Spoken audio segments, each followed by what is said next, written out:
to speak to us about mental performance and confidence is Alessia McIntosh. She holds a degree in psychology with honors from the University of Miami, along with her MBA from George Washington University and an MS in clinical mental health counseling from the University of Western States. She has obtained several movement, exercise, and applied neurology certifications and is currently a doctoral student in sports and performance psychology.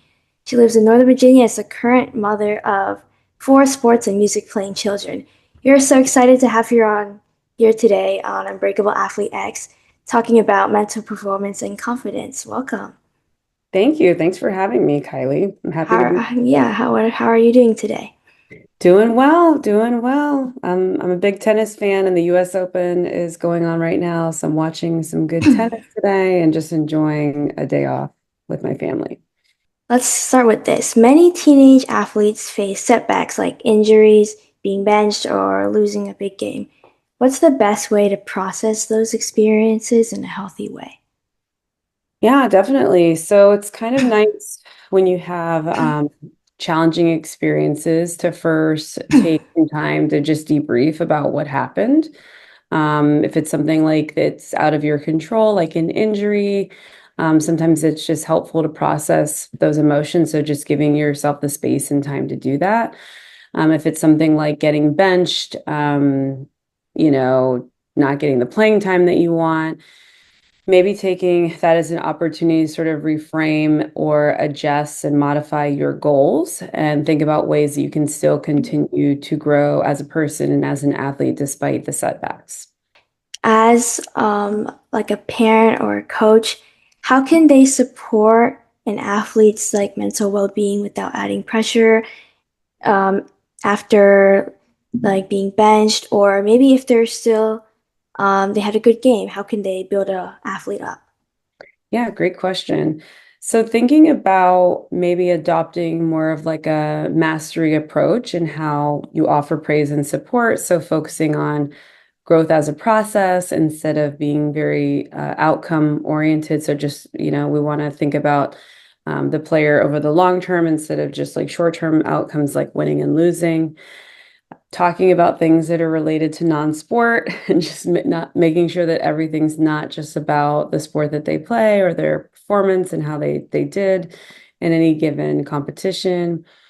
And then encourage failure and mistakes as part of the learning process, right? Like we all make mistakes. They're great opportunities for us to learn and develop and hone our skills. So just in creating a space where it's okay to fail at times and using that as an opportunity to learn and grow as an individual.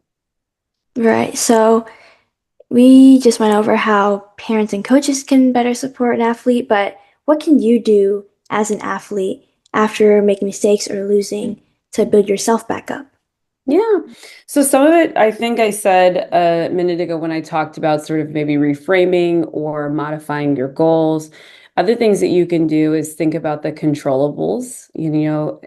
We all have things that are within our control and things that are outside of our control. So maybe the controllables are more centered around like effort and your attitude and how you prepare for competition and just leaning into that a little bit more. We can also consider how you talk to yourself. So self-talk, if it's more like positive and supportive, that might go a longer way than being harsh and critical with yourself. And then lastly, I'd say another fun way to kind of build yourself up and see yourself performing well is visualization. So actually imagining in your mind playing out a competition or executing your skills in your mind and seeing yourself doing it well to help you when you're in that performance environment. hmm So, onto visualization and mental health. I would say strategies, something you can do to help yourself. How does the pressure to perform in all aspects of your life, you say school, sports, and social life, affect young athletes differently than professionals? Then professional athletes. Yes. Okay. Yeah, so I mean, it may be different just because from a developmental perspective, a young athlete's brain isn't fully developed. Um, And so some of the coping skills that one might have later on in life may not be present in adolescence. They're still learning who they are, so their identity and just understanding of self is still developing. So criticism can maybe hit a little bit harder than someone who's older and just a little more secure in who they are. There's a lot of external pressures. I wouldn't say more, but there's a lot of external pressures, right? There, you have your parents, you have your peers, you have, if you're trying to play in college, you're worried about, college coaches watching you scout. And then you're also going to school potentially and juggling your homework and exams and relationships in the school setting. And so that's a lot. Failure can start to feel like it's, final, as opposed to, maybe a professional understands after a certain point that it's part of the process, it's part of how they grow. Yeah, so because we just talked about how young athletes process it differently, what are some warning signs that a teen athlete may be struggling with their mental health, not only on the performance in the Okay. sports, but in Yeah. general? Yeah, good. Nice to distinguish that, so, right? Because there can be like performance concerns, right? Like getting really stressed or anxious before you compete.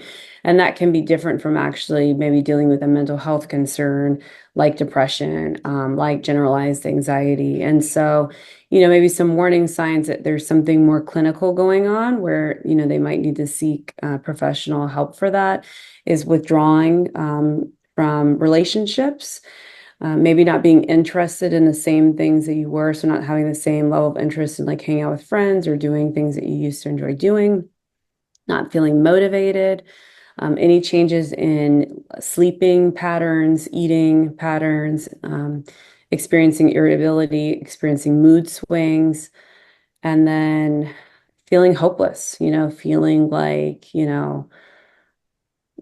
just very down in general about their life outlook. So those are some warning signs. I would say that there's maybe a clinical concern instead of a performance concern. Yeah, so to help athletes with that, what are some mental skills or routines do you recommend to athletes to start practicing early on? Yeah, so I mean, I think the clinical concerns, if someone's experiencing some of those symptoms, they want to seek help from like a mental health professional. So that can be a licensed counselor, a psychologist, a psychiatrist, someone that deals with matters of mental health. If someone's just experiencing performance concerns and they're looking to improve their performance, or they're feeling stuck in how they perform and compete, they could potentially focus on things like journaling, a reflective practice, any kind of mindfulness or reflective practice, breath work, things that can help them calm their nervous system, regulate their nervous system a little bit better. We talked about the visualization and self-talk already, but those are also useful. And then goal setting can be another great tool. And it's not to say that that these techniques couldn't help with someone dealing with a clinical concern. It's just important to sort of differentiate that if you are having symptoms that are clinical issue, that there's something serious going on from a clinical perspective, we want to go seek help for that. Right. Are there any daily habits that teen athletes can use to reduce stress and improve focus outside of getting help from a licensed professional? Just something they can do on their own every day. Yeah, for sure. So I like to encourage some of the athletes I work with to use gratitude journaling. I feel like it's pretty powerful. It kind of changes the way our brain can process this information, kind of actually changes structurally like how our brain works. Um, spending some time, some screen-free time. So just getting a break from like not being on your device all the time. That goes back to the mindfulness piece. Getting sleep. And I know it's hard when you're in high school and you're really busy with school and practice and traveling. But sleep is really important, and a chronic lack of sleep for adolescents that are competing in sports has been correlated with injury. So we want to make sure that we're getting enough sleep and helping take care of our bodies. Same thing goes with hydration and nutrition, making sure you're getting the right fuel to keep up with the workload. Um, I love breath work, so I'm always going to encourage people to be mindful of breathing. Big proponents. Um, it's one of those functions of the autonomic nervous system that we can actually control. And so I think it's a great tool to use. And then really just checking in with your emotions. I mean, we put a lot into performing in different aspects of our lives. And so it's nice to just check in and give ourselves space to process like how it feels after we perform. What are the highs? What are the lows? What are we feeling about different interactions we may have had, and really being able to call out what we're feeling. Right. So, how to reduce? I know there's a lot of stigma about mental health and young athletes, especially not wanting to reach out because they feel like they are doing themselves a disservice. How can we reduce the stigma around athletes seeking help for mental health? Yeah, I think we're starting to see a reduction in the stigma. We're seeing more professional athletes communicate about their mental health struggles and talk about the need to take a break and step away from their sport. We have several, prominent athletes that have done that recently. And so, normalizing it is helpful, right? Because if young people are looking up to athletes in their respective sport, it's nice to see them speaking about these things and just knowing this is not unusual. I think coaches, parents, anybody within the sport ecosystem can also just, be a voice where we're having open dialogue, where we're not lashing out at players for communicating about what they're feeling. And it'd be nice even if there was a way to sort of integrate mental health check-ins the same way we do every year. We have to do a physical, right? If we're playing a sport and kind of having like a mental health component Right, of that. right, yeah. So, yeah. Yeah. So, I know you just talked about some athletes, pro athletes that are being more vocal about mental health and mental performance wellness. Is there any specific athlete you love the story of that you would like to share today that you look up to? In terms of someone that struggled with their mental health Yeah, or and like how they are like expressing that to help yeah. young I athletes. mean, we're just talking about the US Open, and so right now, Naomi Osaka and Coco Gauff are playing as we speak. And once we're done with this, I'll be going back Mm-hmm. to watch it. But Naomi Osaka has been really open with some of her mental health struggles and dealing with some depression and, struggles with motivation, and took a break from the game. And it's nice to have someone just be really transparent about what they're dealing with and understand that there's highs and there lows even when you reach the highest level of your sport, and that there's nothing wrong with being human and having all of these experiences. So that's one that I would point to. Yeah, and then is there one piece of advice you could give every teenage athlete about like mental health?